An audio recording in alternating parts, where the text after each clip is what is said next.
Hello friends, आप सभी का हमारे YouTube channel for all exam में स्वागत है। आज हम आपके लिए लाए हैं एक नया प्रश्न जो कि बहुत मोस्ट इम्पोर्टेंट है। यह हमारा गांधी जी की नई तालीम एवं सामुदायिक कार्य शिक्षा से संबंधित है।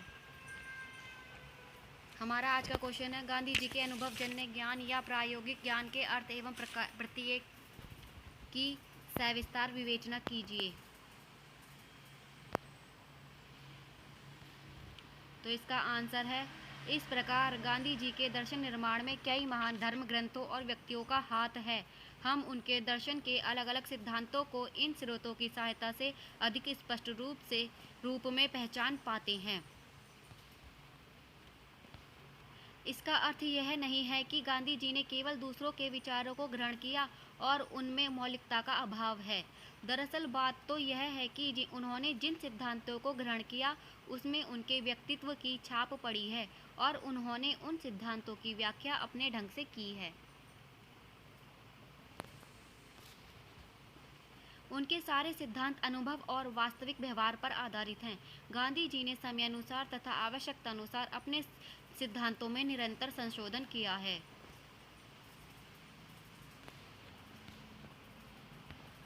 दर्शन तथा धर्म को नए जन्म देते हुए भी इन्हें देश का धार्मिक नेता और दार्शनिक समझा जाता है, क्योंकि इन्होंने दर्शन और धर्म को जीवन में उतारा है। गांधी जी की सबसे बड़ी विशेषता राजनीति का नीति से संबंध स्थापित कराना है।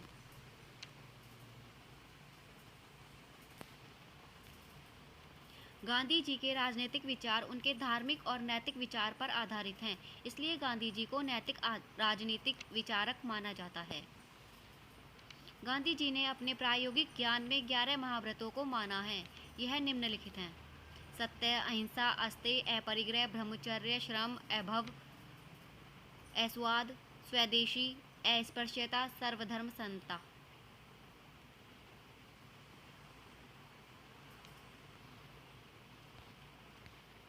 इसके अलावा दो तत्व और हैं जिन्हें नैतिकता के गुणों से परिपूर्ण बताया है। यह दो निम्नलिखित हैं: सत्याग्रह और सर्वोदय।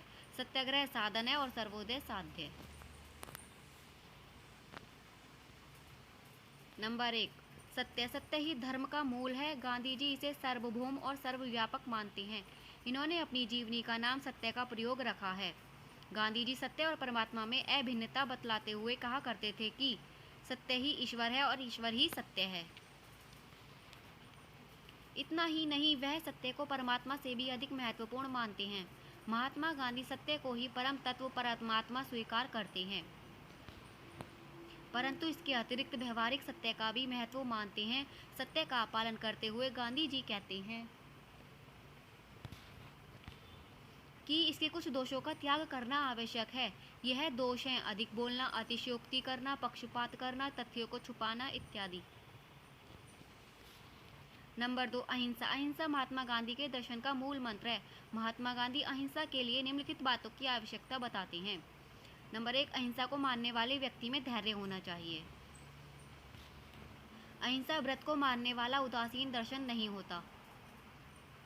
अहिंसा व्रत के पालन के लिए मनुष्य में आत्मबल होना चाहिए। अहिंसा व्रत के पालन के लिए सत्य की आवश्यकता है। अहिंसा व्रत के पालन के लिए विश्व बंधुत्व की आवश्यकता है, जो संपूर्ण विश्व को अर्थात सभी प्राणियों को परिवार का सदस्य समझता है। अब है नंबर 3, अस्तेय। चोरी न करना ही अस्तेय व्रत है। गांधी जी का कहना है कि दूसरे के धन का अपहरण करना ही चोरी नहीं है, वरन लालच से अनावश्यक रूप से किसी वस्तु का रखना तथा अनावश्यक धन का संग्रह करना भी चोरी है।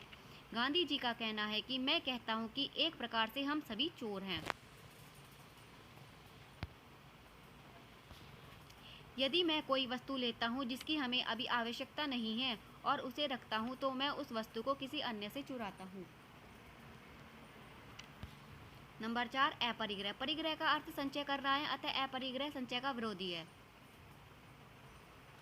महात्मा गांधी ने अपरिग्रह शब्द का बड़ा ही व्यापक अर्थ बताया है। उनका कहना है कि भविष्य के लिए किसी प्रकार का संचय करना तथा संचित वस्तु की रक्षा करना परिग्रह है, इससे बचना ही अपरिग्रह है।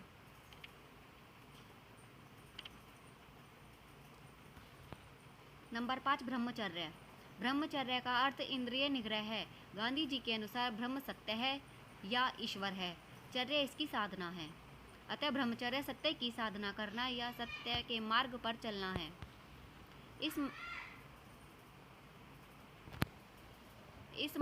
इस मार्ग पर चलने के लिए इंद्रियों का नियंत्रण आवश्यक है, क्योंकि इंद्रिय हमें असत्य की ओर ले जाती हैं। ब्रह्मचर्य का पालन मन, वचन और कर्म तीनों से होना आवश्यक है। तात्पर्य है कि इंद्रियों का पूरी तरह से विरोध ही ब्रह्मचर्य है। नंबर 6, आस्वाद।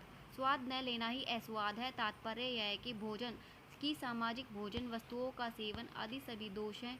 इसलिए गांधी जी ने कहा है कि रसना का नियंत्रण ब्रह्मचर्य पालन से घनिष्ठ रूप से संबंधित है। नंबर 7, गांधी जी के अनुसार प्रत्येक व्यक्ति को अपने जीवन निर्वाह के लिए काम करना चाहिए। इंद्रियों पर नियंत्रण की तरह श्रम को भी ब्रह्मचर्य का ही अंग माना जा सकता है। नंबर 8, अभय के बिना सत्य की खोज एवं अहिंसा का पालन नहीं हो सकता। अभय को गांधी जी ने एक बहुत ही महत्वपूर्ण स्थान दिया था। गांधी जी ने अपनी डायरी में लिखा है, अभय का अर्थ बाह्य रोग, रोग का भय, शरीर के जख्म का भय, धन दौलत का भय, अप्रतिष्ठा का भय तथा यहाँ तक कि मृत्यु के भय से मुक्त होना है।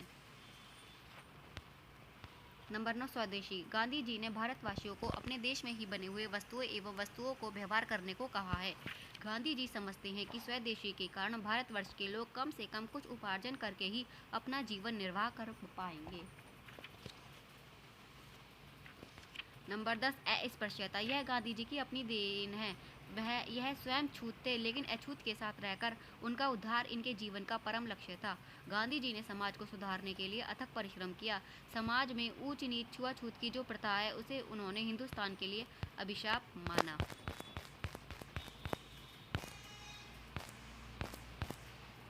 सो फ्रेंड, ये थी आज की हमारी वीडियो। प्लीज़ अगर आपको ये वीडियो अच्छी लगी हो तो प्लीज़ लाइक करना, और भी वीडियो पाने के लिए हमारे चैनल को सब्सक्राइब ज़रूर कर लें।